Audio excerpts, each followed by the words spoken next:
What really happened with your host, Mike Rivero. You're listening to the Republic Broadcasting Network, where you'll find out what the Fukushima's going on. And aloha, America. Welcome to our show today. It's Tuesday, October 17th, 2017 here. And before we get into the show, a little word of explanation. What a weekend. We've had. Remember our last Friday, we were having trouble even connecting to RBN because Skype was having problems. Then this morning I get on up and my wife's computer won't turn on. We finally figure out the uninterruptible power supply, just 2 weeks out of the extended service contract, had died, so we're going to have to deal with that as well. And then, we tried to set up connection for the show yesterday, and our local internet was going up and down and up and down and up and down. It would be up, and I'd think, okay, we're good for the show. Then it would go down again.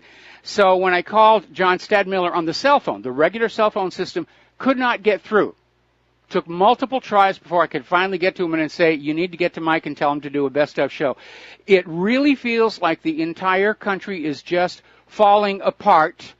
But we may take solace in the fact that we all know the correct gender pronouns with which to address each other. And I guess that has to count for something. So that's kind of where we are right now. Corporate media is having all kinds of orgasms over the fact that Dow crossed the 23,000 line for the first time. Yes.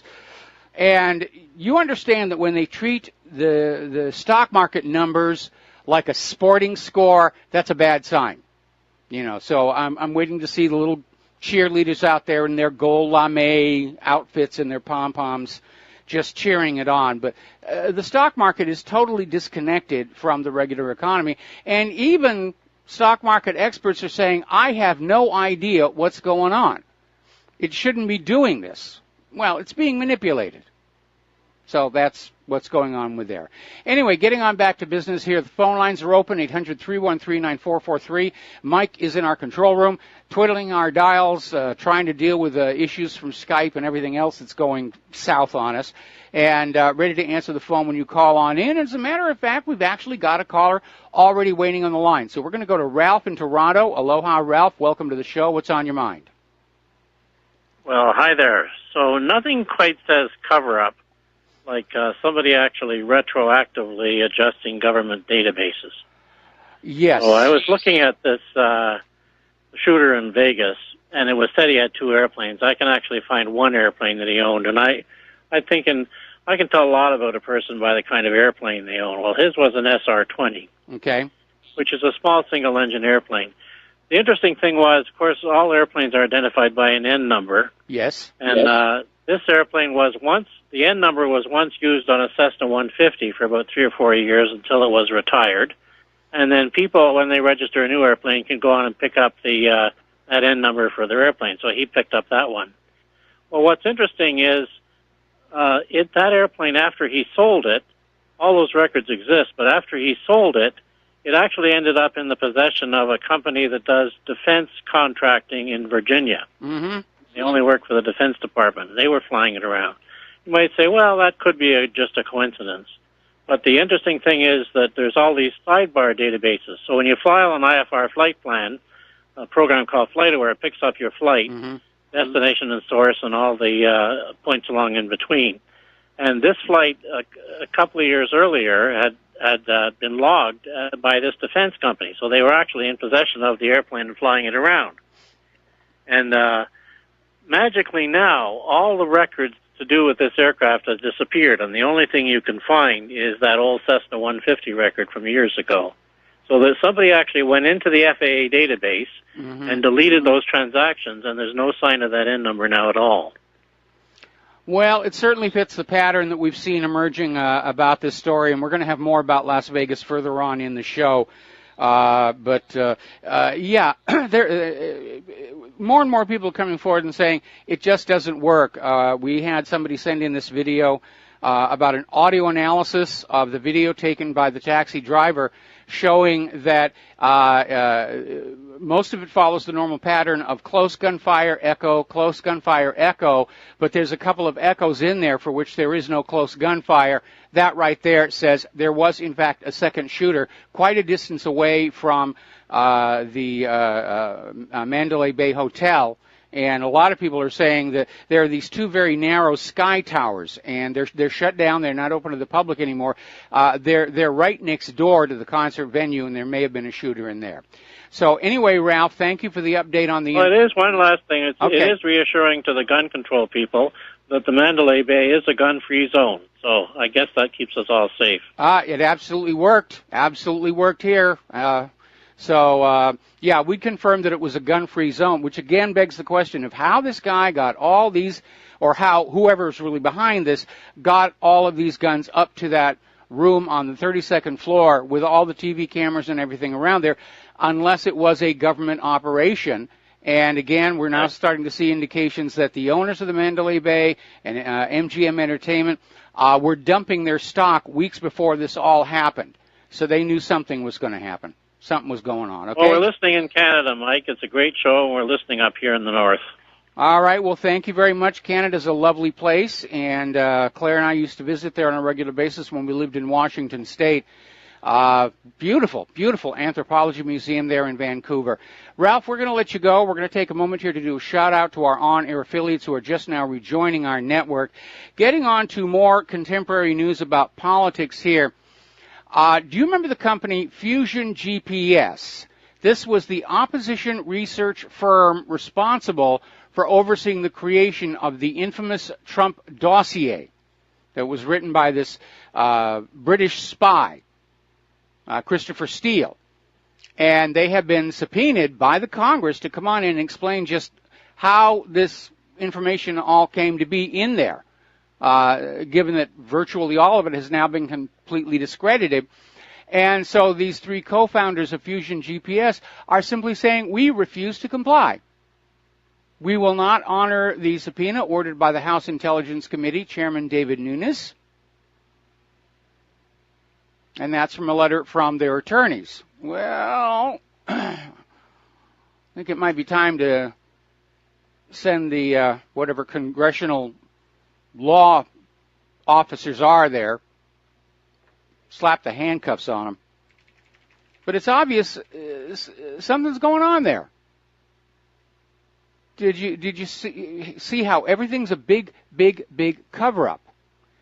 Experts are saying that the argument that Fusion GPS is using to ask to be excused from testifying is on very, very shaky legal grounds and is unlikely to hold. And the reason they don't want to testify is it's going to come on out. The Trump dossier was a complete fabrication from beginning to end, and that's going to come on out. Now, the FBI has gone ahead and confirmed that former FBI Director James Comey drafted his letter exonerating Hillary Clinton on the email investigation before the investigation had really gotten underway. And so now there's a hue and cry saying, well, we've never had an investigation of this issue, a proper investigation, and we haven't. We need to get one going right now.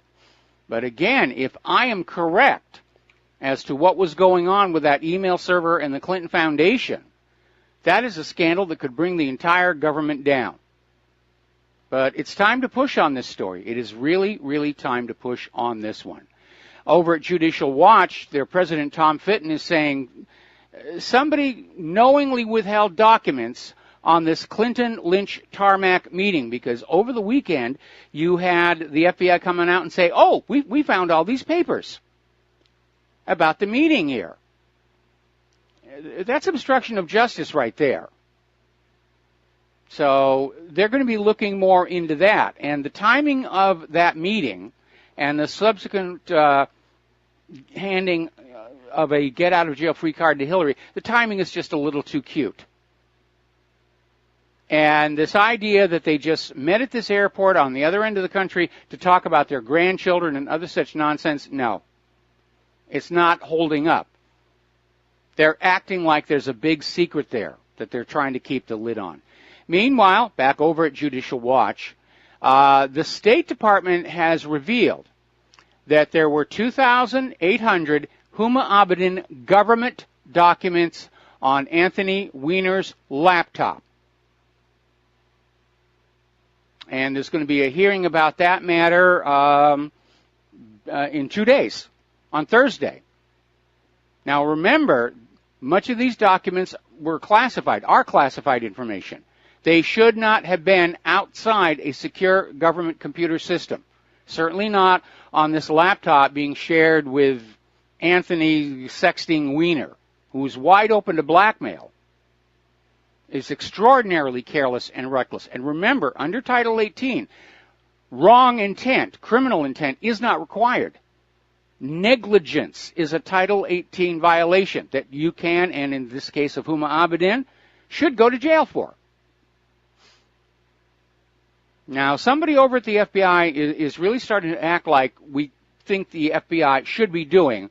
They have uncovered more confirmation of Hillary Clinton's uranium deal with Russia, the Uranium One deal, where Hillary Clinton approved Russia's purchase, or leasing actually, of 20% of U.S. uranium, and huge amounts of Russian money were pouring into the Clinton Foundation at the same time. That deserves an investigation, but it's still amazing that we're seeing so many of these liberal politicians and the corporate media still saying, no, we got to investigate Trump. There's something wrong with Trump. We got to go after it. Forget about Hillary. That's coulda, shoulda, woulda. It's in the past here.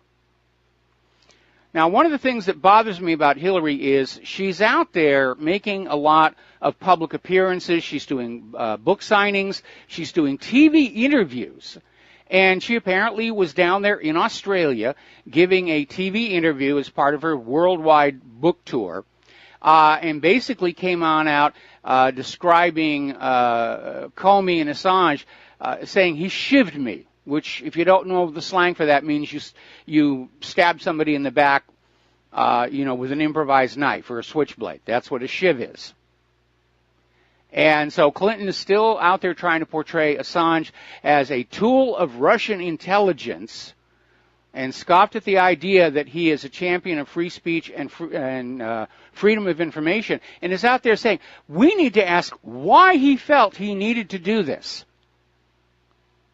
Well, I mean, that's pretty obvious. When you see somebody that corrupt in public life, in control of so many aspects of our lives, yeah, you're going to do something about it. That's the motive. That's been my motive. But she's out there trying to attack Assange and Comey, saying they had ulterior corrupt motives. They wanted to keep her from the White House. They were working for the Russians. And what is truly alarming on this is they're out there still talking like they can get Trump out and install Hillary as the president. And so over at InfoWars, they have this plan that's been put together by this Harvard professor, Lessig. And the plan is that Trump gets impeached for colluding with the Russian government during his election campaign. The fact that there's no evidence for that should not stand in any way whatsoever. And then once that happens, in Lessig's fantasy, he suggests Vice President Mike Pence would then resign. The final stage of the plan is Speaker Paul Ryan would be urged to do the right thing and also resign, because he would now be the president. If Trump and Pence leave, the Speaker of the House, under the rules of succession, becomes the president. And the final step of this plan is supposedly Paul Ryan will be convinced to install Hillary Clinton as vice president. Then he leaves, leaving Hillary to become the president. There's only one small problem with this liberal fantasy. The vice president has to be the same party as the president.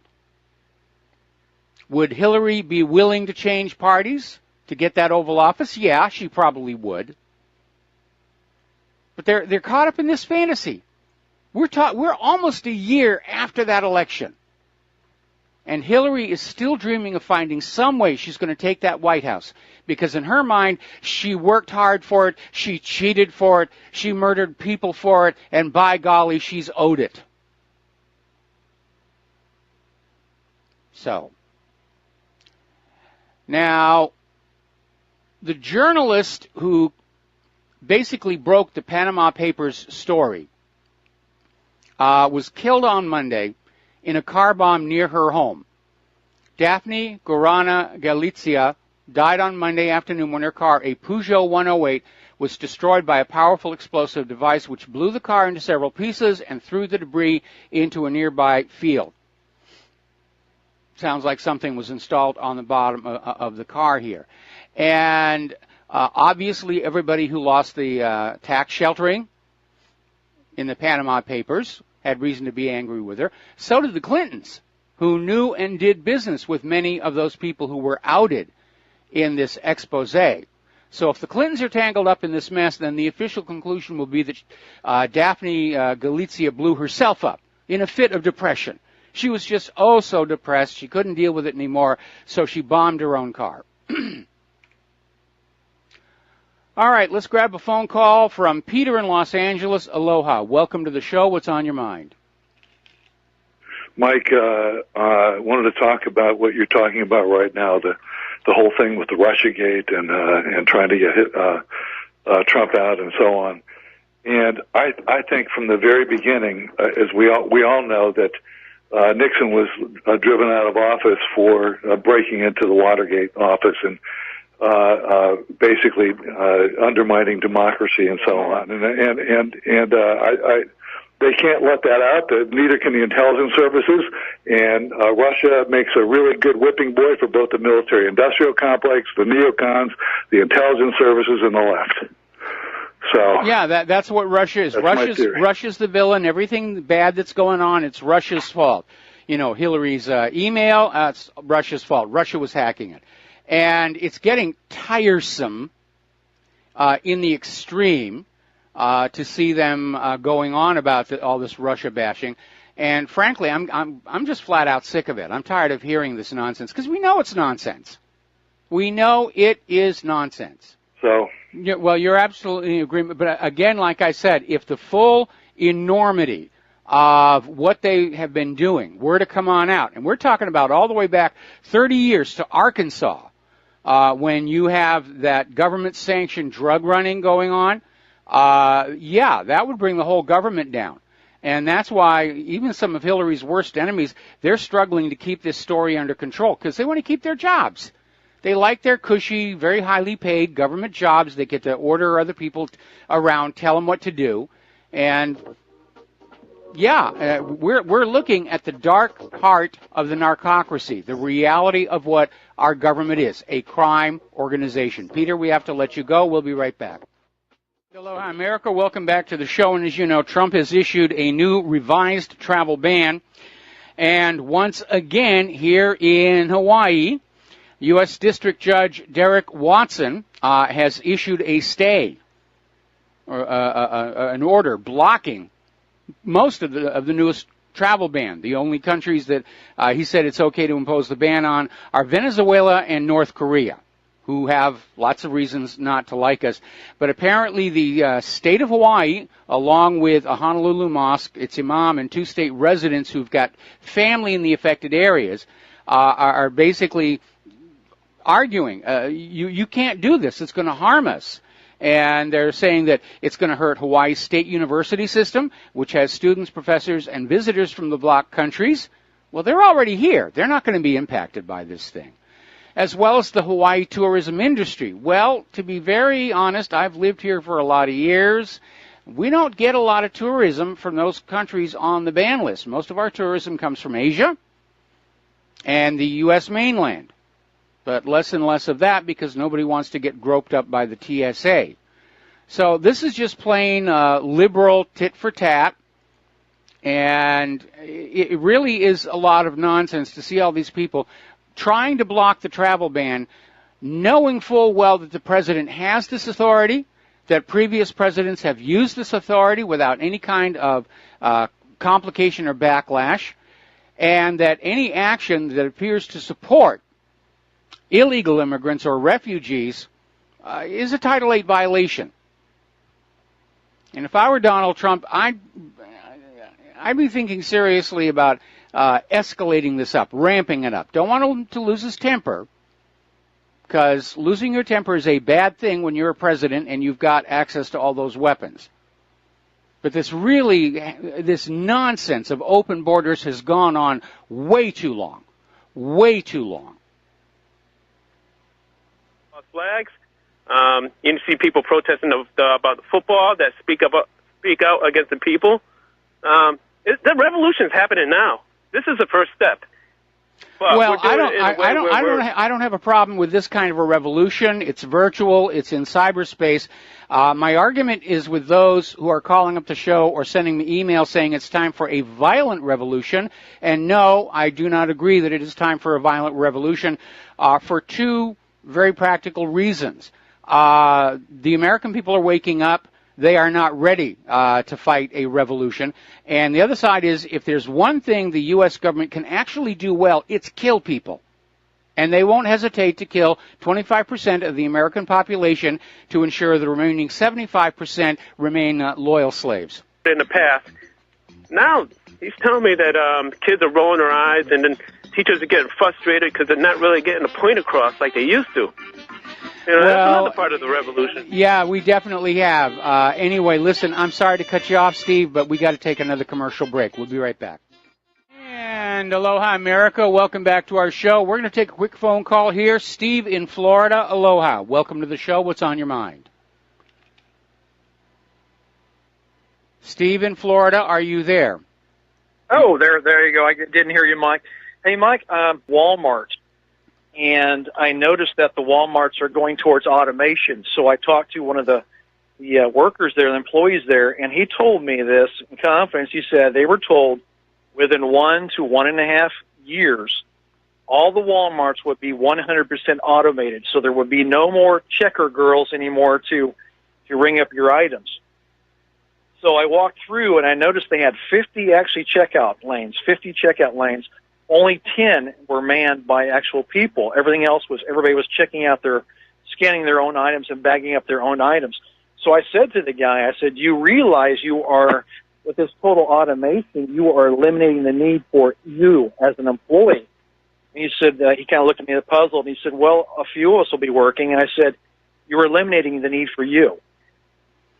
Well, it's not quite that clean and clear for two reasons. You're having to do with the fact that the initial purchase price of those automated self-checkout scanners has to be amortized over the life expectancy. There's going to be breakdowns. There's going to be maintenance. And you have to also figure in, as people realize they are not being watched at the checkout, how many of them are going to be like passing things just slightly off to one side of the scanner so it doesn't register at all. So I would expect that we're going to see Walmart's cost advantage in going total automation erode rapidly between the cost of the automation itself and the inevitable result that people who are at Walmart are desperate to get by on as little as money that they have, and they're going to be looking for ways to fool the security systems. And walk out of Walmart with a couple of things that maybe they didn't actually pay for. So you think it won't last? It probably won't last, huh? It does seem like they're pushing in that direction, but there's something else Walmart needs to remember, and all these stores that are doing the automation, they're doing it at the local Home Depot, they're doing it at the local Sam's Club. Your employees collectively are also your customers collectively. And if you're putting them all out of work, just who do you think is going to be coming into your store to buy stuff? I mean, let's just do a reductio ad absurdum on this. I mean, we're heading to a situation where the future is going to have all these shopping malls with all these robots and machines standing around with absolutely nothing to do because there are no more customers. Hey, thanks, Michael. Appreciate it. All right, thanks an awful lot. We're going to let you go. And now it's time for our daily episode of As the Stomach Churns, which is the ongoing saga of Harvey Weinstein and what's going on in Hollywood. And a lot of people are saying, maybe it's a distraction. I don't think so. A liberal broke the story, tried to break it at NBC, and that's caused a bit of a problem. But more and more people coming on out and saying, there's a lot of this stuff going on. And right now, some of the really big stars, the ones who really don't care if they ever do a movie again or not, they're starting to come on out. And Robert Downey Jr. Came on out with this elite Hollywood pedophile ring. And Corey Feldman, of course, some years ago, tried to blow the whistle on this, and he was told, you shut up, can't talk about that.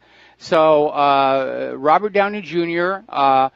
Used to have a friend named Diana, and she's basically the Rosetta Stone of every scandal and perversion from Hollywood all over the globe. Actually, Downey says he knew somebody who knew this lady, Diana Jenkins, and she was sort of the Uber procurator, if you would. Sort of like the Hollywood Madam, but without so much public attention. And if you were running a party and you wanted high-class call girls and for Arabs, Wall Street, D.C. royal and elites, this was the person that you went to. And she was the person with the connections to get all this stuff put together. All righty. Now then, more and more people are coming on out and saying, yeah, everybody knew. Larry King's wife, Shawn, was basically in Los Angeles on Friday night. They were leaving a restaurant, and some of the paparazzi were out there saying, did you know what Harvey was up to? And she said, well, it was very well known. Then she tried to back out of it and said, I don't personally know, of course. But if you've got that much smoke, there's a fire out there. Now, there's a writer, Scott Rosenberg, and he's worked with the Weinstein Company, Beautiful Girls, Con Air, High Fidelity, and he worked for them for about a decade. And he says, yeah, everybody effing knew. This wasn't really all that secret. Everybody knew what was going on, and everybody knew that if they talked about it, their career would evaporate. Now, last week, one of the stories that came on out was about how Harvey Weinstein basically accosted this TV anchor lady. Tried to kiss her, tried to grope her. She put him off. And then all of a sudden he just unzips and he starts pleasuring himself. And apparently when the former owner of this restaurant, Armin Amiri, was reached for comment by The Hollywood Reporter, he said Weinstein's lawyers had contacted him asking him to deny the incident ever happened.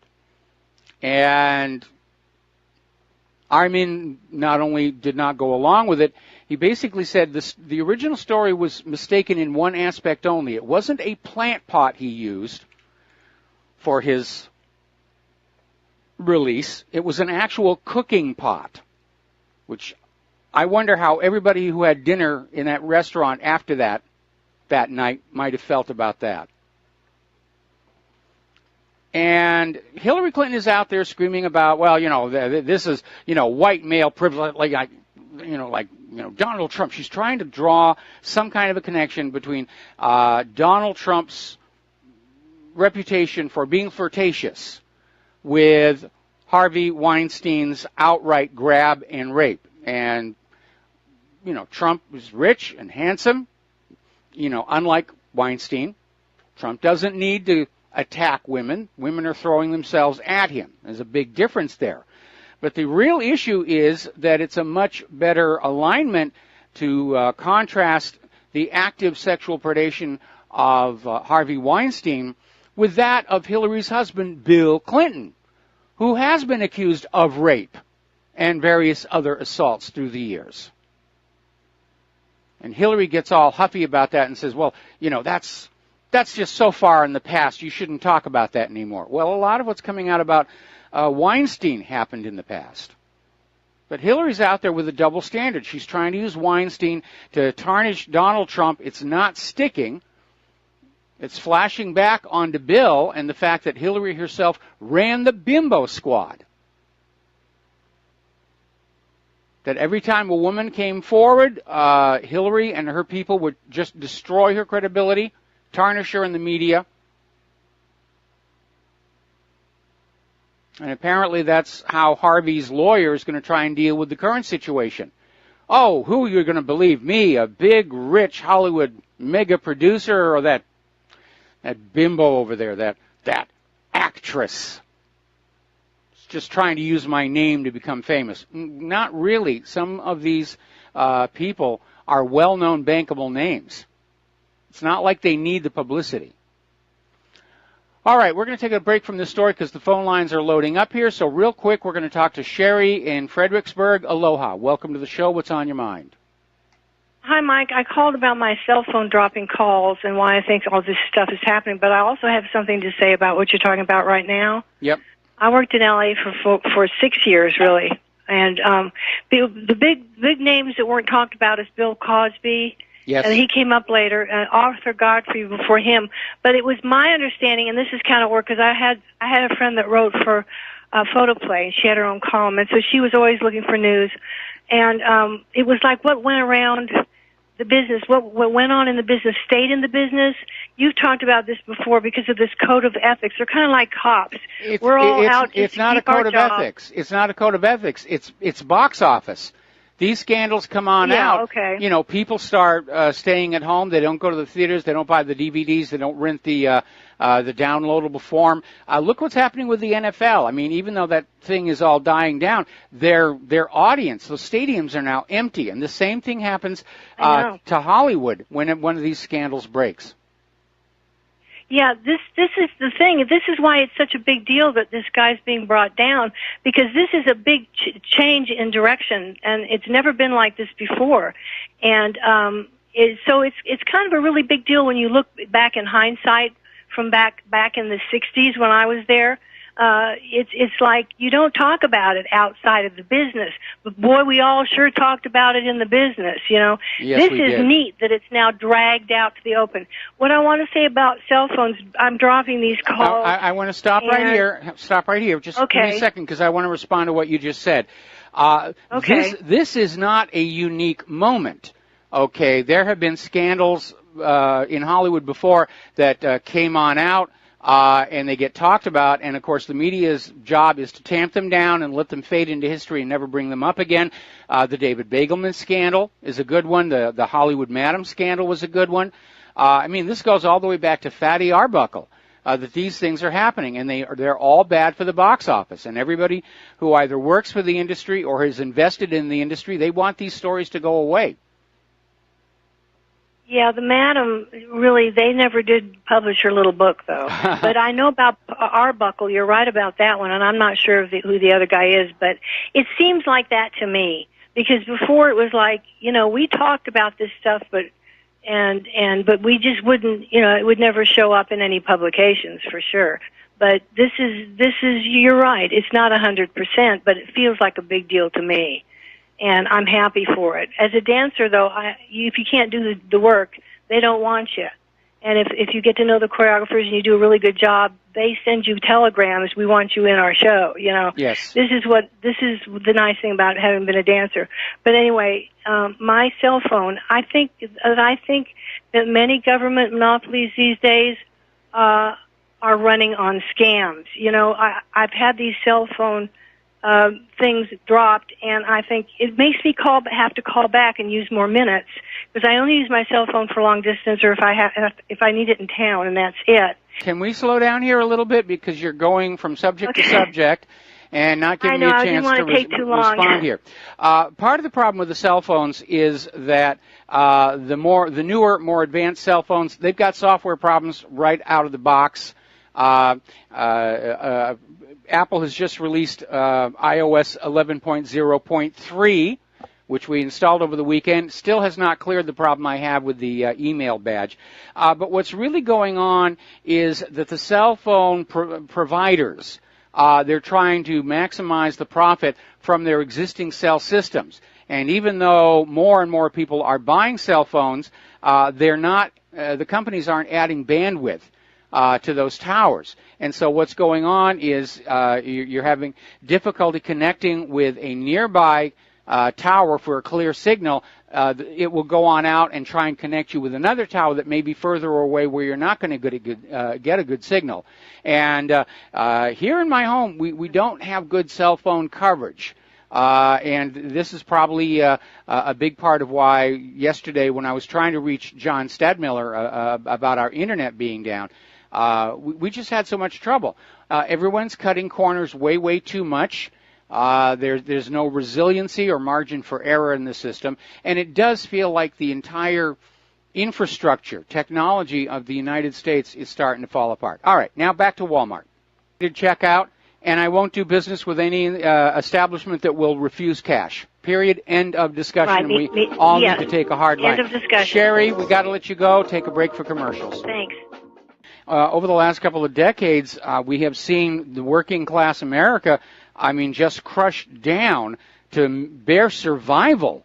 And for anybody who's losing their job right now, it's going to be a disaster because there are no more jobs out there. We have 100 million legal American citizens willing and able to work who have not been able to find work for months, if not years. And this rush to automation, it's almost a repeat of the offshoring. This was back about early 2000s, where the trend was offshoring. We're going to send our manufacturing or our call center off to some other country where the labor there is really cheap. Huzzah, huzzah, huzzah. And the first few companies that did it started showing higher profits. Okay, Veronica, I'm going to have to put you on hold here. Do not hang up. We'll be right back after station identification.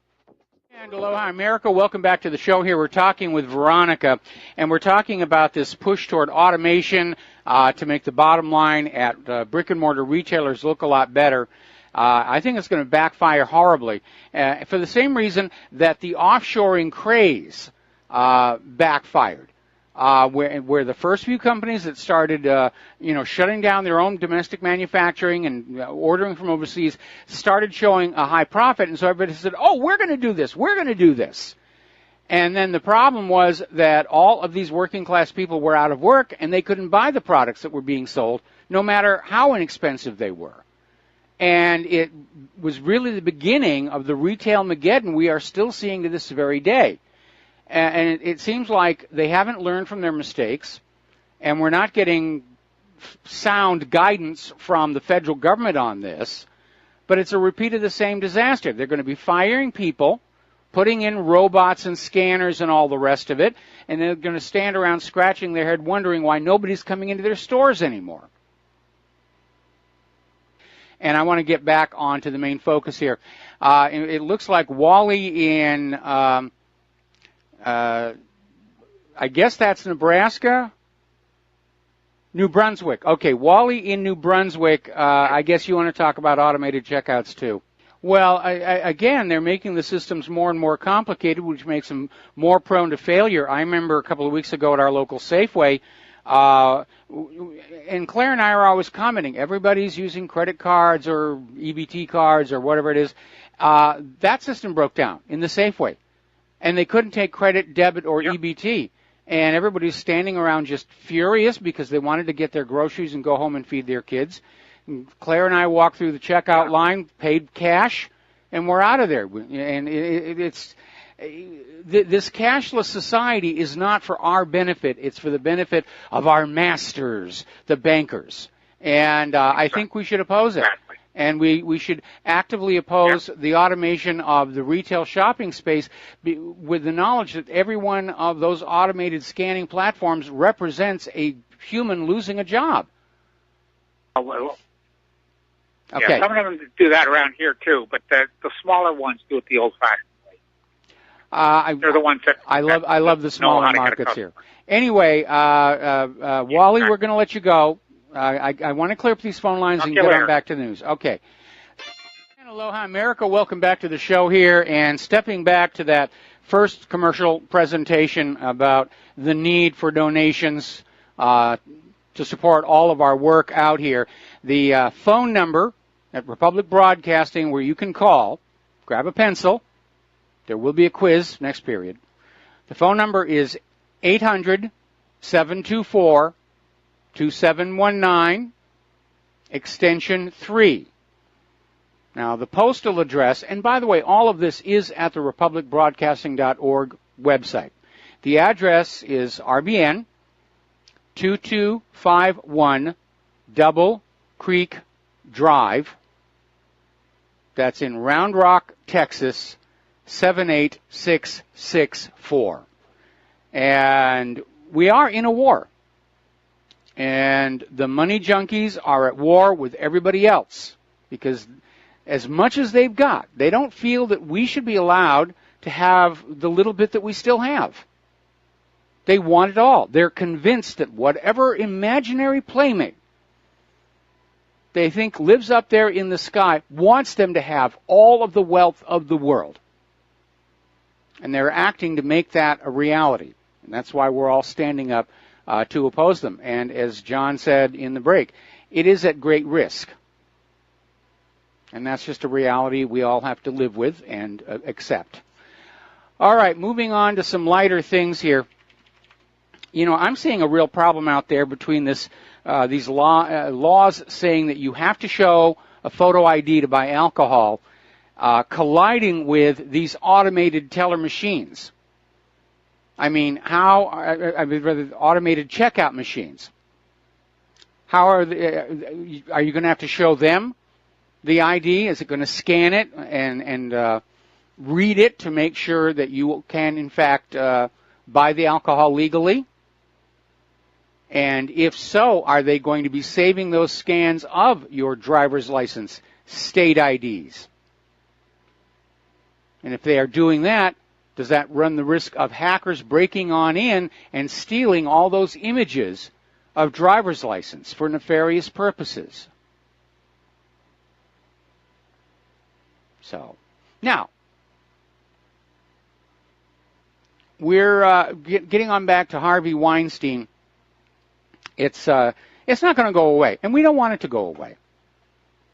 And I think one of the reasons why so many people are stepping forward about this right now is when you know that there has been a wrong committed and you're unable to do anything about it, you start getting very resentful. You can build up a huge rage. And at some point, it needs to come on out here. Now, the Clinton Foundation has now announced they will not return all the hundreds of thousands of dollars in donations from Harvey Weinstein, saying they've already spent the money on charitable purposes. We don't have it to give back to him. If we did, we would, because he's a real slime ball. But we just don't have it. We're going to keep it. And another article, this is was on Yahoo already, and I knew this was going to happen. Is chasing Harvey Weinstein an anti-Semitism of the right? So they're playing the anti-Semite card, and it's a ridiculous question to ask because, in point of fact, the reporter who broke the story is a liberal.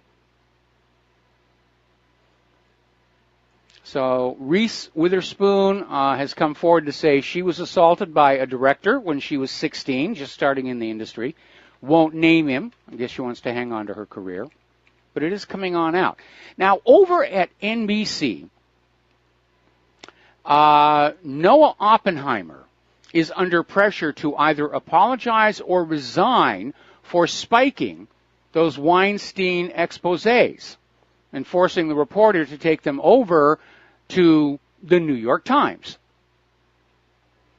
It was a bad call, and it makes NBC look like they're covering up for the rich and famous, which they are. But there's now pressure for him to step on down, or at least apologize, to keep his job. We'll be right back. Aloha, America. Welcome back to the show here. And as I mentioned earlier in the program, a very worrying sign for me is that Hillary Clinton is out there trying to attract attention, trying to place herself in the public eye as much as she can. She's out there in this global book signing tour. And all of a sudden, she's had to cancel a series of these book signings. Now, she was supposed to be on the BBC Women's Hour, ITV's This Morning show, and at the London studios. They're claiming that she's exhausted from her book tour and she fell over and hurt her toe. Well, we know about Hillary Clinton and falling over, but it may have been that maybe she's just a little tired of the openly hostile reaction she's getting. I saw a video of a book signing in London. Hillary gets out of the car, the crowd starts booing. Now, let's get on over to the war zones here. Lots going on here. Basically, story coming out of Russia today, the Russian Foreign Ministry has condemned Donald Trump's refusal to adhere to the 2015 nuclear agreement with Iran, saying the move poses a threat to international security and nuclear nonproliferation, and, point I've been making all along, exposes the U.S. as an unreliable partner who can break agreements at any time. And that is really the price our nation is paying for its obedience to Israel. Because the U.S. government is rapidly gaining a reputation of complete untrustworthiness. Germany is out there. The German Foreign Minister, Sigmar Gabriel, is saying that if the U.S. pulls out of the Iran nuclear deal, it could be a trigger for World War III. Macron says he warned Trump not to scrap the Iran deal. All of the other signers of the P5+1 are saying, we like the deal as is. We're going to continue to abide by it. The question is, what is Iran going to do? Now, Donald Trump's entire rationale for refusing to recertify the Iran deal, Iran has kept compliance with every requirement. The IAEA has confirmed it. Basically, Trump and his associates just came up with this laughable idea that Iran has violated the spirit of the agreement by refusing to allow the United States to add more conditions to it, even in the face of the fact that the United States has violated the spirit of the deal by adding more sanctions, even though Iran is in compliance. So Russia is rejecting this U.S. idea for fixing the Iran nuclear deal. They're saying it works just fine. But what Trump is being told to be worried about is Iran's missile production. And right now, the commander of the Islamic Revolutionary Guard Corps, Aerospace Force Brigadier General Amir Ali Hajizadeh, basically blasted Trump's anti-Iran rhetoric and said Tehran will not stop boosting its missile capabilities under any circumstances. Even if a wall is constructed all around the country, the production of missiles will not be halted because this is a completely indigenous and domestic industry. What he's saying is that there is nothing that can be sanctioned or blockaded or embargoed that is going to affect their weapons development because they're developing it all inside their country. And they're out there saying the same thing that North Korea is. We have to have a means to discourage the U.S. from coming in and pillaging and plundering us, because that's what's been going on in all these countries. Libya, Afghanistan, Iraq, Yemen, Syria. Speaking of Syria, apparently the Turkish-backed groups in northern Syria are now fighting amongst themselves. So that's descending into chaos up there. Meanwhile, over in Europe, there's been a massive demonstration of support by Syrians living in Europe. Support for the army, support for the Russian Air Force, and all that they're doing to bring this war to an end. And it is coming to an end. Now, Jamal Wakim, he's an international relations professor of the Lebanese University, said that all of this news about how all of a sudden the U.S. is going on in and they're finishing off ISIS here and there, says that that's not what's going on. He says the U.S. is bombing Syrian cities already liberated from ISIS by the Syrian government forces in order to obstruct those pro-Assad forces. It's a scorched earth policy. Now then, interestingly enough, Vladimir Putin seems to be held in high regard around the world. There's pro-Putin graffiti appearing in Catalonia, Barcelona, Paris, Berlin, Syria, throughout the entire third world. Now, the Iraq forces have rolled into Kurdish Kirkuk. The Kurds did not put up a major fight. They just sort of stood there and watched it all happen. But again, this is all a violation of the United Nations Universal Declaration of Human Rights. Now, there's been a terror bombing down in Somalia's capital, Mogadishu. It's left more than 230 dead, hundreds more injured.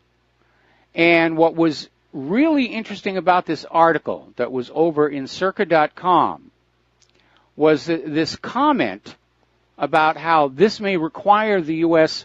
To increase its involvement in Somalia. Now, we've been there before. Ever see Black Hawk Down? Didn't do all that well back then. Don't think we'll do all that much better now. Another story coming on out, Global Research up in Canada. U.S. regime change in Venezuela. The truth is easy if you follow the money trail. The opposition is pro-Washington, not pro-democracy. And it's another reminder that every single country that the U.S. has changed the government on, under the pretext of bringing them democracy, they don't get it. They get a dictatorship propped up by illusions of democracy, like we almost got with Hillary Clinton last November. Now, the joint U.S. and South Korean Navy drills have kicked off around the Korean Peninsula. Right now, Kim Jong-un is keeping his cool. Hasn't tested a nuclear weapon, hasn't launched a missile. We're almost 2 weeks in of the corporate media saying, he's going to do it, he's going to do it, he's going to do it. No, he's sitting back.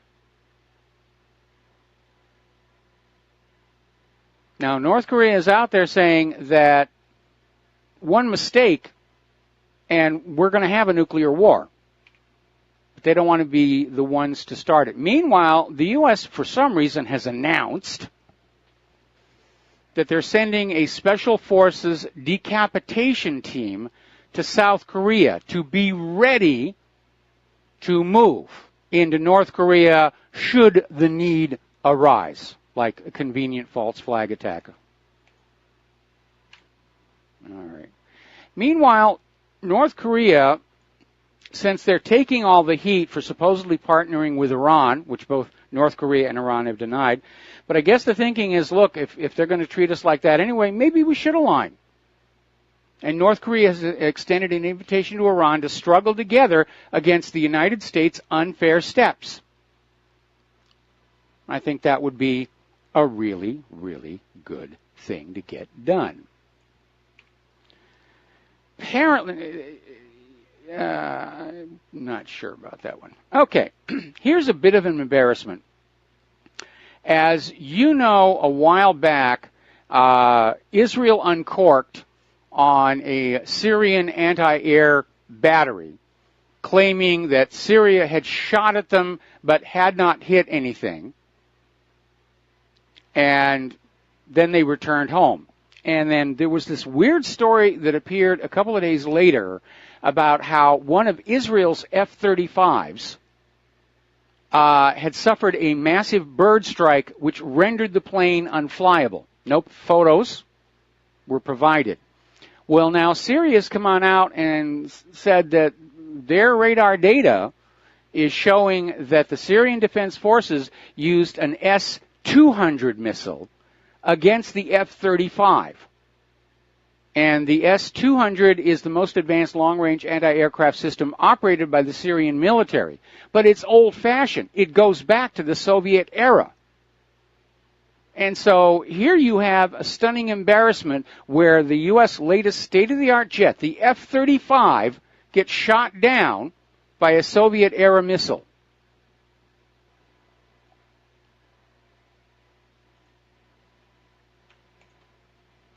Now, Al Jazeera has started broadcasting the multiple episode expose of the Israel lobby's influence over Great Britain. And, of course, Israel supporters are out there saying you're anti-Semites, you're this, you're that. But the show passed official muster as being fair, balanced, and honest. as to what was going on. And it's made public some serious allegations about just how Israel is interfering in Britain's internal affairs, to the point where Corbyn is now saying there needs to be a probe into all this Israeli interference. So he's called for an inquiry into the activities of an Israeli embassy officer who was caught on tape in an Al Jazeera investigation discussing a plot to, quote, take down, end quote, British politicians. And he's out there saying it's clearly a national security issue. And he's absolutely right. And we have the exact same problem here in the United States. And based on the success of their British show, Al Jazeera is now planning a new one for here in the United States. Because, yeah, it's a national security issue when our government is being controlled by a foreign power. And we have every right to be concerned. There's nothing in the Constitution about us being ruled from afar. In fact, the whole point of the American Revolution was rejection of the idea we're going to be ruled from another country.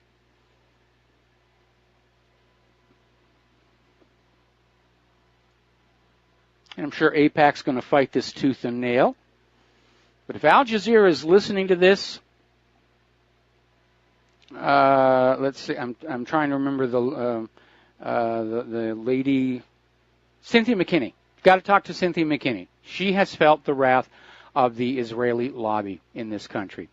Meanwhile, Israel has advanced another 1,292 settlement homes. They're already planning hundreds more. Each and every one of these is a violation of international law. And Israel's attitude is, if you don't let us do what we want, you're an anti-Semite Jew hater who wants Hitler to come back and gas the Jewish babies in the ovens, blah, blah, blah, blah, blah, blah, blah, blah, blah, blah, blah, blah, blah, blah, blah.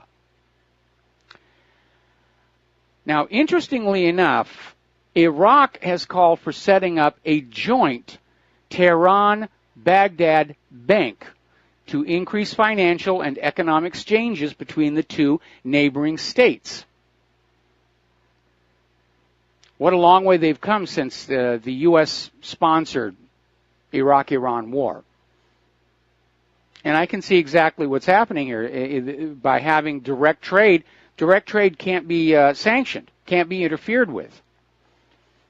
More importantly, they're not going to be going through the U.S. dollar. See, along with making a hefty profit off of other countries using the U.S. dollar, the U.S. government used it to exert control. We will decide what you will buy and sell. We'll punish you if you don't do what we tell you to do. And these other nations are straining at that bridle. And that's why they're setting up direct financial actions that don't go through the U.S. dollar, don't go through SWIFT, don't go through U.S. control. Basically, they're pulling the U.S. government's sanctions teeth one at a time.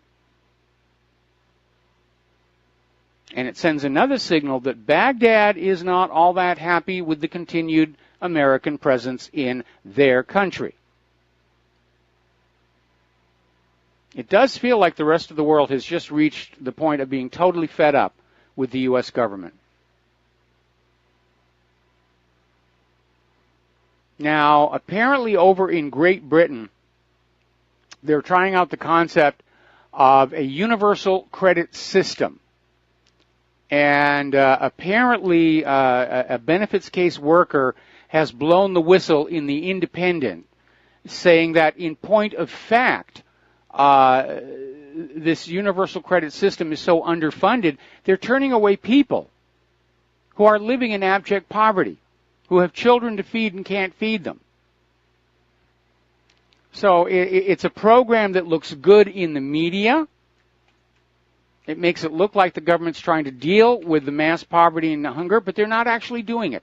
It's all for show. Just like all these government agencies we have that are held aloft as looking out for our best interests, like the Securities Exchange Commission, and then we find out they were giving Bernie Madoff a free pass. Minerals Management Service, supposed to be looking after our energy infrastructure. Then we find out they ignored the fact Deepwater Horizon was 4 years overdue for required maintenance on their manual blowout preventer. You have to start thinking, how much of the government is really of benefit to you versus how much of it is just set decoration to make it look like the government is taking care of you? How much of it is illusion? And as I said before, government is the most expensive thing you will ever pay for in your life. Are you getting value for money? You need to ask that question right now. Because I think for the vast majority of the American people, the answer would be no. The government is cutting back on all the things we, the American people, need and want in order to give more to the war machine, to Israel, to refugees, to illegal immigrants. It seems like we, the American people, have fallen very far down the ladder of priorities. And I think it's time for that to stop. Okay, we'll be back here after these commercials. And aloha, America. Welcome back to our show here, coming up on the top of the hour. Over in Europe, European Union, the debate about at least getting started on Brexit is continuing. And Brussels is still insisting that for anything to happen, Great Britain has to pay what amounts to a divorce payment. In other words, Brussels is saying to Great Britain that forget about what's in the actual European Union Charter, you will have to buy your freedom from Massa. And Britain came back with a very good observation, dating back to the last World War, about how much Britain sacrificed to help pull all of those member nations of the European Union away from the Nazis. And so Juncker is out there saying, well, thanks for saving us in the war, really, but you must pay. This isn't revenge, but if you want your freedom, you're going to have to pay for it. There are some days when Juncker just does not make any sense. Now, there's another story. This one came out of The Sun, reporting on how the BBC's hissy fit over the Brexit bias research proves it has something to hide. And basically what it was is somebody dug into what was BBC actually doing during the Brexit debate. And apparently BBC spent something like £19,000 on entertaining dozens of Remain politicians. The vast majority of those who were treated to free drinks and a night at the Royal Albert Hall were vocal defenders of the EU and prominent critics of Brexit. And basically hardly anybody else was allowed in. So yeah, BBC was caught on the license holders tab, palling around with the Remainers. Of course, BBC is liberal, and liberals are fully on board with this global government, one world government. It will be wonderful. And yes, we can see in nations that become too large and unmanageable, life is really, really terrible. But trust us, it'll magically work when it's a single global government. No, it won't. It will be history's greatest tyranny and dictatorship, merely to survive the circumstances of its own creation because of all the lies that have been used to sell the global government. The refugee problem. Now, the globalists are having a little bit more upset because Austria just had their election, and Eurosceptic Sebastian Kurz won. And this could see him form an alliance with the far right in a crushing blow to the EU. Mr. Kurz's party is tough on immigration and widely Eurosceptic after rebranding itself over the last few months to propel its popularity. So the people are fighting back. They're pushing back. We'll be right back. Now, apparently over in Spain, the Spanish government is threatening direct rule of Catalonia from Madrid unless they drop their bid for independence. Now, so far, Catalonia has not actually issued a declaration of independence. They're saying they're willing to talk, but certainly not willing to give up their autonomy. And that's what Spain is basically threatening to do, is come on in and basically kick out Catalonia's version of a state capital and say, we'll run things from Madrid. I imagine that is going to inflame the situation a little bit more. Now, over at 12160.info, they're talking about this Stop Operation Soros and all these movements all across Europe that are jumping up to basically ban any groups, any non-governmental organizations funded by George Soros. And they have reason to be worried because we just got word from Investment Watch blog, George Soros has just transferred $18 billion of his own personal fortune to the Open Society Foundation, which means he's getting ready to do something really, really major with all that money. Meanwhile, the senior Hungarian government minister is saying Soros is an agent of Satan because he's always attacking Christianity. And yes, that's been true as well. All right, let's take another phone call. Mateus in Canada. Aloha. Welcome to the show. What's on your mind? Mateus in Canada. Yeah, regarding what you... Okay. Hi, but that's not why I called in. I wanted to talk about the Tory MP in Britain. There's a push for legislation that would bring life sentences for fatalities in car accidents, and this would include speeding. So you could be driving sober, and your only offense is that you were speeding, and then caused the death. And I want to point out that all of the speed limits are intentionally lower than practical. Like in America, there was the federal push to convince to arm twist all the states to lower the highway speed limits, that's just to make us all criminals at all times, so that the police can just at any moment just pull anybody over for speeding and do right out a ticket. Want. Well, you know what's amazing? There's a connection here. What's really amazing is I'm old enough to remember when the standard highway speed limit in the United States was 65 miles an hour. And I remember the big debate when they started talking about the double nickel and how much money in fuel it was going to save for everybody. And they went in and implemented the 55-mile-an-hour speed limit. And as you say, the cops were out there just writing out the tickets of everybody who was just instinctively driving that faster speed. But as it turned out, driving at 55 didn't really result in any fuel savings that anybody could ever document.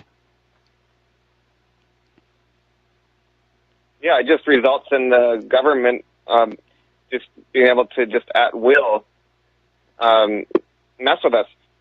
But the point I'm getting at here is this is attached to self-driving cars. I'm convinced that this is what this is actually about. They're claiming it's about saving 100 or 200 people every year that get killed in car accidents. But that's not true, because they obviously don't care about us getting killed, or they wouldn't be sending us over into illegal wars started with false flags for nation-building purposes. No, they want to keep you. They want to keep you alive. They want to keep you alive until they send you into the war. Can we kind of get to the end of this thing? I'm not sure what's going on here, but we're getting a lot of people calling in with their personal troubles and everything, rather than the topics of the day. So you need to sum up on this. Okay, so the summary is that it's not about the personal trouble at all. It's about a major threat facing all of us, which is there's this push, multinational effort to get us out of our cars and to accept self-driving vehicles.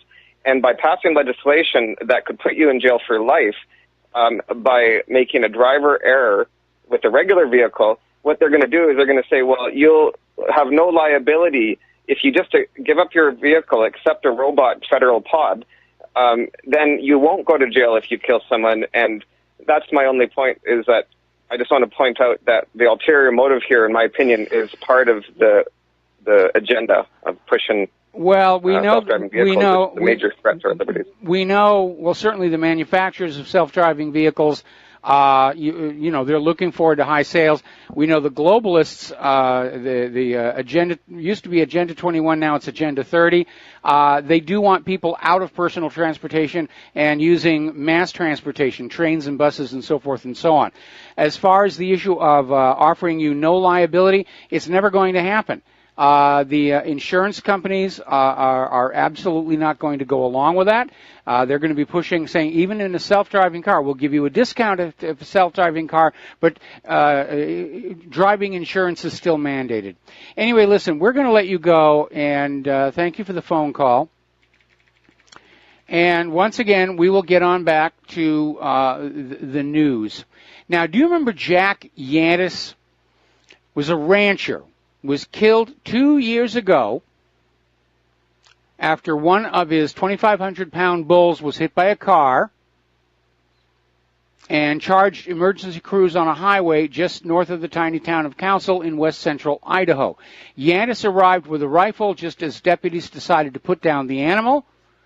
Authorities claim there was an altercation, and Yantis and two deputies fired their weapons. Even assuming for the sake of argument the deputy had probable cause, it was excessive force. And the family of Jack Yantis has now filed a wrongful death lawsuit accusing law enforcement officials of violating federal civil rights during and after the shooting. Now, as you know, we have had these horrible wildfires up in Northern California, Sonoma County. A lot of wineries have been destroyed, including wineries we've visited, wineries that we know. And apparently they've arrested a homeless man on suspicion of arson in the wine country fires, Jesus Fabian Gonzalez. Now, he has admitted to starting a fire, saying he needed to keep himself warm. Authorities are questioning that because it was 74 degrees at the time. And he was seen basically leaving the scene where the fire started, and there's a huge fire already behind him. And here's where it gets interesting. He's an illegal immigrant. How's that for your sanctuary state there, Governor? So the U.S. Immigration and Customs Enforcement Agency has issued a detainer request on the Sonoma County Jail for this individual. That was well done here. Now, there's a big scandal over in Japan regarding Kobe Steel. And as America's steel industry has declined, Japan's steel industry has become the envy of the world, but it's about to get a major, major setback. And I'm a little surprised because my experience with the Japanese is they tend to be much more focused on actually producing a quality product, but maybe they've got American management over there. So it all began when it came on out that some of the steel being sold by Kobe Steel had actually failed validation testing. And the way that works is when they do a melt, when they do a pour, they get everything rolled on out for the cold roll. They'll grab a little piece of the metal and they will machine it down to a very specific size, thickness, length, and it's put in a machine that tests it to destruction. And that's how they verify the steel is going to be as strong as they want. And apparently they got caught faking some of that data. Now it's getting even worse because it turns out the company's been faking data on the quality of their steel for decades, and apparently went so far as to actually have a manual on how to manipulate the data and get the numbers that they wanted. And this is very, very scary because if you're talking about a kitchen appliance, that's one thing. If you're talking about steel that was used in the construction of a building, especially in an earthquake zone like Japan, boy, have you got a potential lawsuit. Now, Japan's earthquake code is very different from the U.S. In the U.S., the buildings are built to be flexible, to simply go with the quake but not collapse. Japan kind of went the other way for a long time, where they made their buildings as rigid as possible. And then they had a big quake, and some of these buildings, literally because of the rigidity, they shattered. So if Kobe has been making these I-beams and H-beams that are used in the construction of these buildings, and there's a failure at some point, I'm surprised. I guess Japan really has adopted the Western way of life here. All right, so let's briefly talk about Las Vegas. As you know, there was this hero security guard, the star witness of the Las Vegas shooting, and he all of a sudden, he was set up for a bunch of TV interviews, and he canceled, and he hasn't been seen. Now, Project Veritas operative Laura Loomer is saying that the Campos family may have had a gag order placed on them not to talk about the mass shooting case. Maybe. But apparently, Jesus Campos himself is now missing. And here's where it gets really juicy. Nobody can validate he's a legal United States citizen. Remember, there was that oddity about how he was working as a security guard in the hotel in a state where all security guards have to be registered with the state government. Now, if he turns out to be an illegal immigrant, then that explains why he wouldn't have gone through the registration process. And that may be the reason everybody got embarrassed and said, we can't let him talk. It's amazing. Now then, apparently this year's flu jab fails to protect at-risk patients from deadly infections. Young leukemia patients are just as likely to develop flu regardless of whether they had the shot or not. In other words, completely ineffective. Completely ineffective.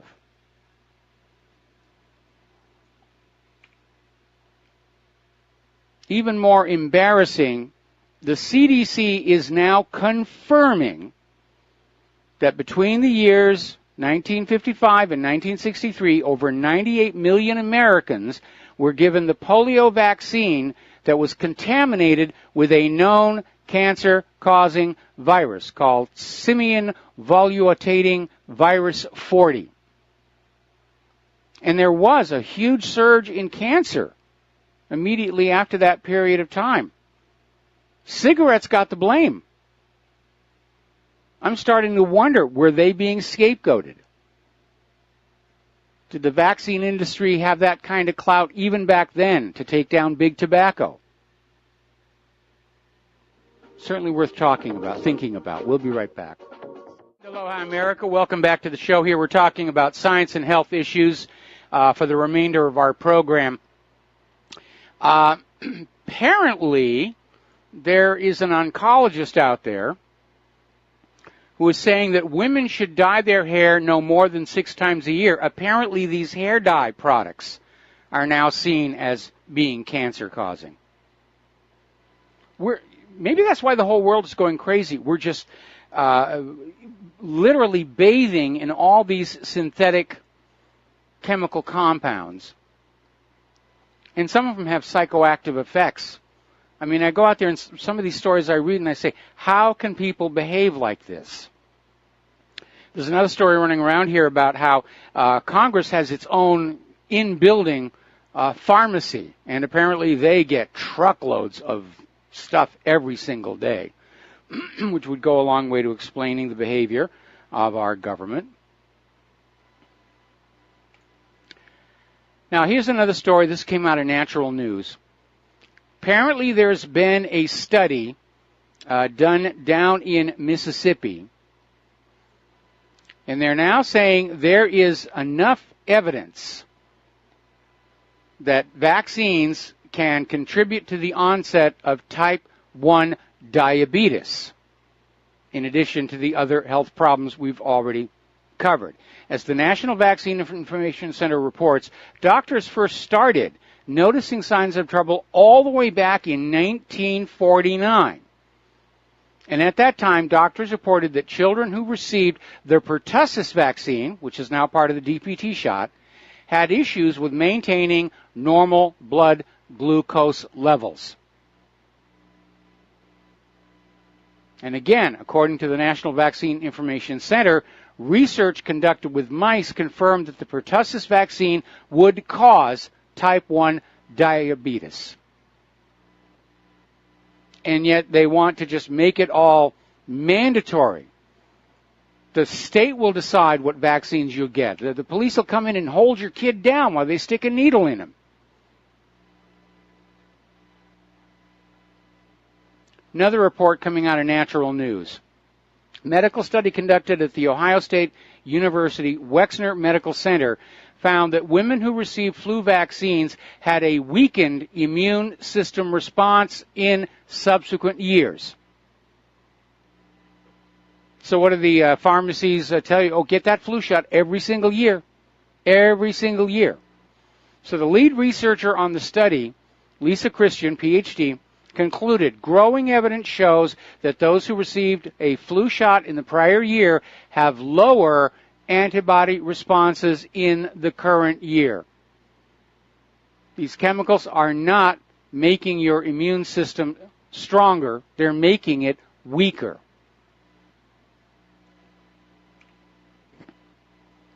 Look, if you want to buy into the vaccine stuff, go ahead, but I definitely reject the idea that government has a right to mandate that I take a certain vaccine or that children be vaccinated. Especially when you look at all the damage these vaccines are causing and the apparent lack of actual real benefit. It's like the old traveling Wild West medicine show. Just out to make money. Just out to make money. If it makes money, it's good. If it doesn't make money, it's bad. That's the American way. Now, back in 2015, AstraZeneca bought a majority stake in blood cancer biotech Acerta for $4 billion. And over the weekend, they announced that some of the early data for Acerta's drug, acalabrutinib, close enough, had been falsified. And AstraZeneca invested in Acerta for its Bruton triosine kinase inhibitor, which is this drug. And that drug is in a number of early, mid-stage, late-stage clinical trials across several blood cancers. But Acerta had to recently retract an abstract published in the medical journal Cancer Research 2 years ago that showed the drug as being effective in treating solid tumors in mice. They fibbed. Imagine my shock. We'll be right back. And aloha, America. Welcome back to the show here. And apparently over at the National Meningitis Association, they have a panel that is issuing a statement to the effect, no American has the right to refuse experimental vaccinations, and children must be held down by police while injected. That's the new attitude. So much for the idea of informed consent, where no medical practice is done on you without your permission. That's gone away here. And they're not talking about regular vaccines. They're talking experimental. They're using the American people as guinea pigs to try out their concoctions before they sell them to the rest of the world. Now, I'm old enough to have been a reader of Playboy magazine and actually did read it. I looked at things other than the naked ladies. And I'm a huge fan of the cartoonist Gahan Wilson. And one of my all-time favorite cartoons of his is there's a clerk standing behind the counter at a pharmacy, and the drug bottles are all over, and it says pharmacy at the top. And on the floor in front of the counter is this pile of goo wearing a pair of eyeglasses, and the pharmacist is looking at the bottle and saying, "Ho, ho, ho, we really did mess up this prescription, didn't we, Mr. Wilson?" And we laugh at it, but here we have this meningitis association saying, yeah, we're going to use experimental vaccines on you. Now, up until recently, the only time experimental drugs could be used on a patient is if that patient was terminal and near death. Because, I mean, what do you have to lose by trying this? But this disdain for the Hippocratic principle of first of all, do no harm is very alarming. More and more, government just treats us like livestock. They decide what we eat. They decide what we can't eat, which may explain the obesity epidemic. They decide what medications we're not allowed to use. They decide what medications we must take.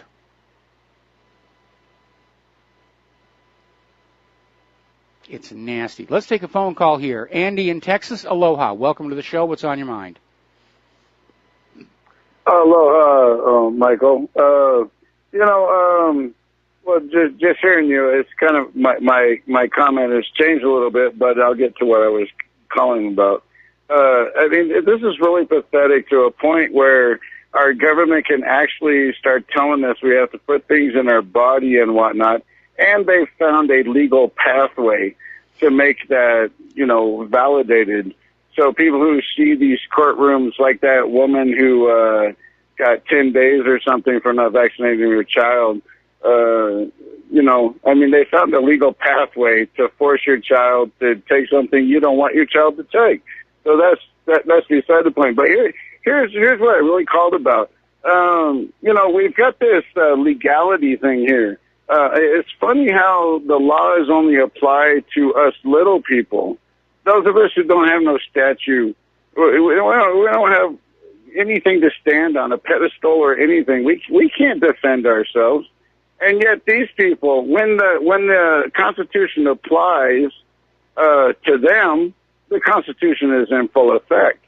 But when you go in a courtroom in this country, you try to bring up the Constitution, you're nothing but shot down. I mean, you can't make your way through this courtroom with the Constitution in your hand. And that's most of us. I mean, a lot of us that have there's only a few people that haven't been in the courtroom before. I mean, because they're dragging everybody in there. But, they go in there with the perception that all I need is the Constitution by my side. I know where I got my rights violated. I know where this is all at. I know where this should be easily dismissed. And it doesn't work. No, it doesn't. The government has gone off the constitutional reservation. And again, when you see this idea of states ordering parents to vaccinate their children, knowing that there is a high risk of harm and very little possibility of actual benefit, that tells you we're living in a dictatorship. They're forcing you to buy products you don't want and don't need and would probably rather avoid. But where the government will tell you what to do, because it's all about that money going to the pharmaceutical industry. Well, hey, Mike, I know you're, I believe, an atheist, right? Yes, I'm an atheist, thank God. Oh, yeah, no, but, I mean, let's think about it. I mean, how could this real evil come about? I mean, even if you love the devil, you still got some consequences when you get there because you didn't perform well enough. You didn't do enough evil or whatever. And then if you're with God, you got all of this, well, hey, you didn't do enough, good. You didn't, so you're not here either. So, I mean, maybe these people have figured this out. That's how they can be so evil. How they can actually, do this stuff with impunitiveness, with no responsibility whatsoever, and not feel any guilt about it whatsoever. Well, maybe because they understand the reality is they're not going to be held accountable for their actions in this lifetime, exactly. and there is no afterlife, so they're not worried about devils with pitchforks and stuff. And that's why they get away. They succumb to their basic human passions. And, not everybody who does not believe in God is bad. I like to think I'm a good human being. My wife certainly does, especially when I'm, teching for her choir group. But I've said all along, good people are going to do good things, and bad people are going to do bad things, and occasionally they blame it all on religion. But we're looking at politicians and heads of corporations who have become addicted to money and power. And that's really what drives them. And you just summed up everything I was trying to say right there. Okay. You just took everything I just said and you summed it up. I thank you. I really appreciate you, and God bless RBN. You guys are the spiritual. You are it. Thank you so much, sir. All right, well, thank you very much here, and we're going to switch over to Gary in Arkansas. Aloha, Gary. Welcome to the show. What's on your mind? It's in the U.S. Code. It's a law that's been passed by Congress that the feds can come in and experiment on large areas, let's say aerosol spraying, any chemical, biological, or nuclear experimentation on the people without their knowledge or consent. The only thing they have to do is notify one public official in that given area, and that public official does not have to inform the people. So that's how it's by law. Well, there's a difference here. There's a difference here. First of all, most people don't even know that law exists. I have it quoted on the top of my article on biological warfare research conducted on unknowing citizens. But the difference here is that law specifically relates to Defense Department testing of potential weapons and weapons delivery systems. And it's very narrow in its scope. It doesn't apply to vaccines just being forced onto people just in general. In the civilian population, there's supposed to be this idea of informed consent, where the doctor will sit down and say, we want to try something, here's what it might do to help, this is what it might do to harm you, and you have to give us your signature on a consent form for us to proceed. Apparently that has now gone away, and again, when the government can come on in and force parents to inject these chemical soups into the kids' arms, knowing there is a potential for serious, permanent, lasting harm, and knowing that most of these vaccines have very little positive effect. In fact, you go back and you look at all these recent outbreaks of measles and mumps that are waved about to say, oh, you got to get your vaccination. See, we got all these sick kids. You need a vaccination. Then you find out the sick kids are the ones who got vaccinated. One word of advice is all you have to do is set a piece of paper in front of that doctor that if he gives us injection, that he is going to pay for all your medical expenses for any damage related to that vaccine. As far as the police coming in and jabbing needles in your kids, that's a good reason to keep the shotgun right by the front door. All right. Well, that's all I've got to say. I can understand how you feel that way, but remember, if you are injured by vaccines, you have no recourse in the court system.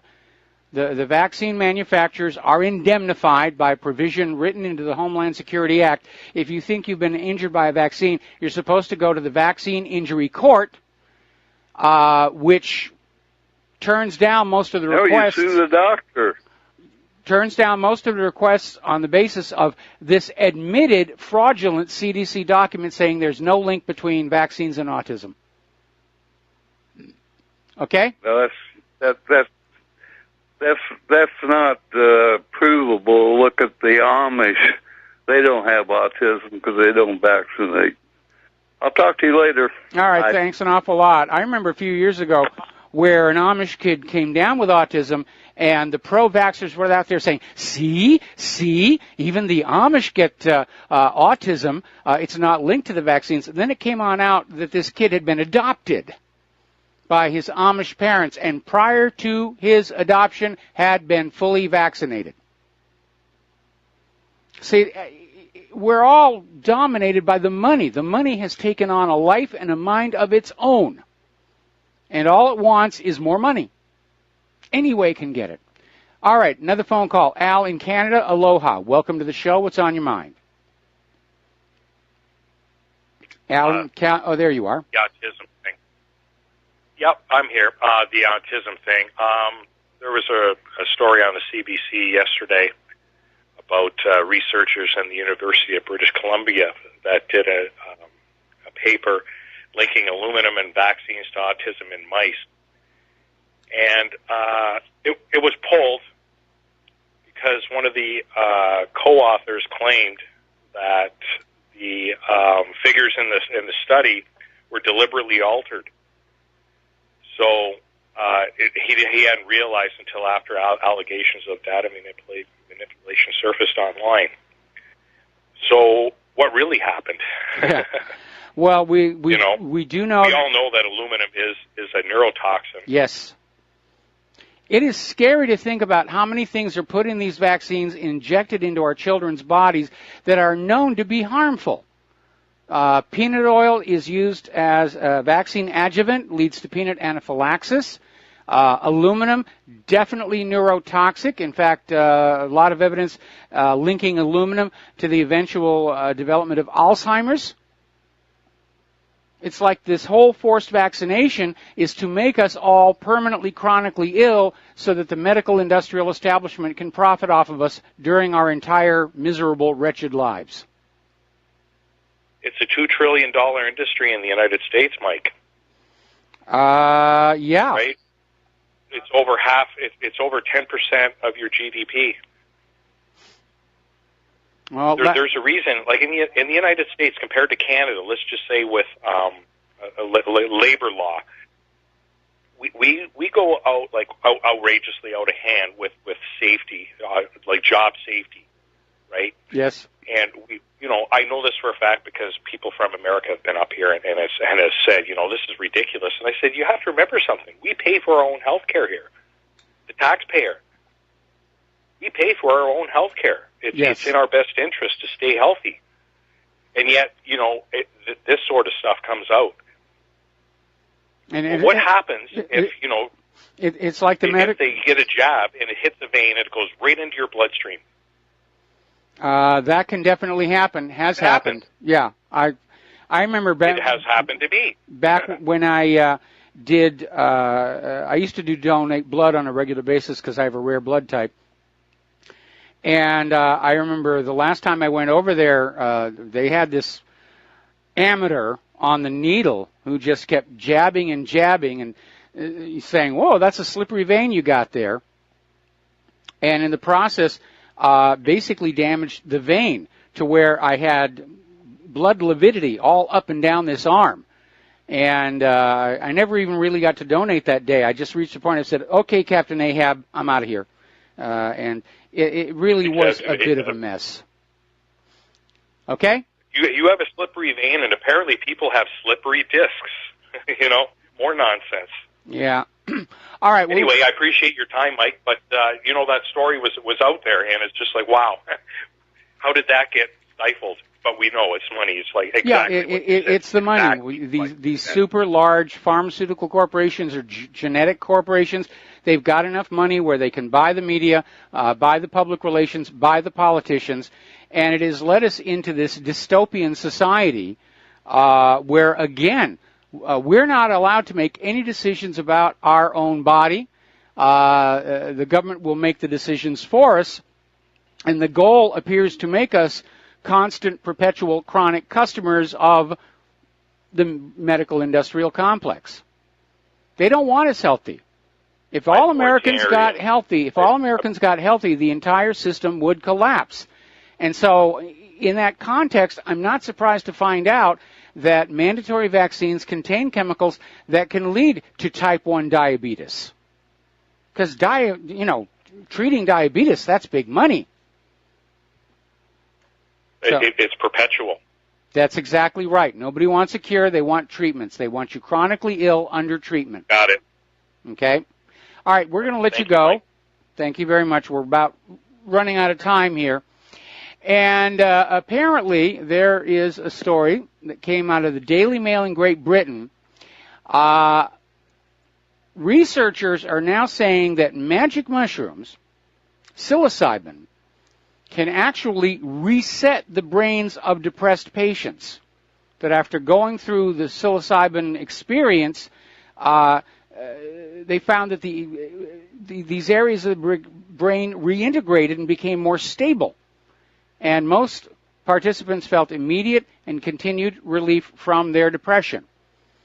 But this one will get stifled, because if you can actually cure somebody of depression with a magic mushroom, that's bad for business. We're in the business of selling prescription antidepressants, and it doesn't matter if they don't work and they're harmful. That's what we're here to sell you. We'll be back after these few words. And aloha, America. Welcome back to our show here. Somebody just sent me this very interesting article. The reason aluminum is now in our vaccines is to replace mercury. Everybody's making a big stink about, oh, the mercury is bad for the kids and it's got to be banned. And it actually was banned quite a long time ago, but they kept on using it. And finally, they're getting upset about this. So they said, all right, we're going to get the mercury out. We're going to replace it with aluminum compounds. There's only one problem. Aluminum is even more neurotoxic than mercury. And apparently, there's this ebook linked below about aluminum vaccines and a neurological gamble. It's written by Neil Miller, director of the Think Twice Global Vaccine Institute, and it documents the hazards associated with aluminum-laden vaccines. Now, again, the reason the aluminum is there is they took the mercury out. They said, we'll just put some aluminum in there.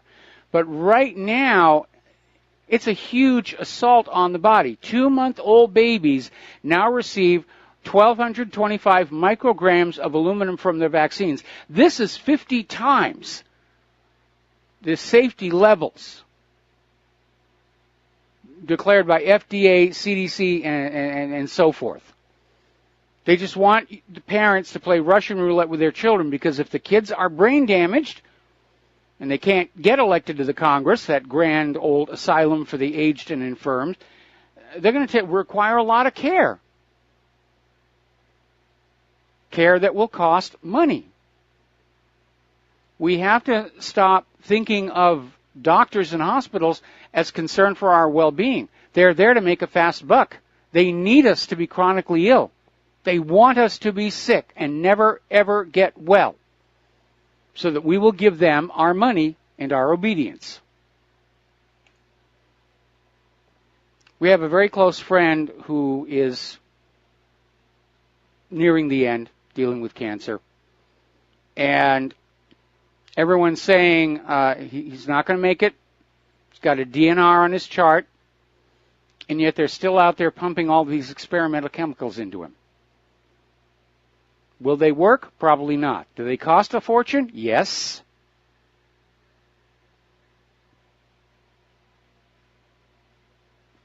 So, America has indeed lost its moral compass. Our doctors don't heal. Our food does not really feed us. Our schools don't educate us. Our media does not inform us. Our politicians do not lead us. Everything is all about getting more of that ink and paper stuff. Taking it away from people who can't fight back, both in this country and other countries around the world. It is a sorry state that this nation has declined to, having lost that moral compass. I know it's nice to be rich, or I've heard it's nice to be rich, but there has to be a balance.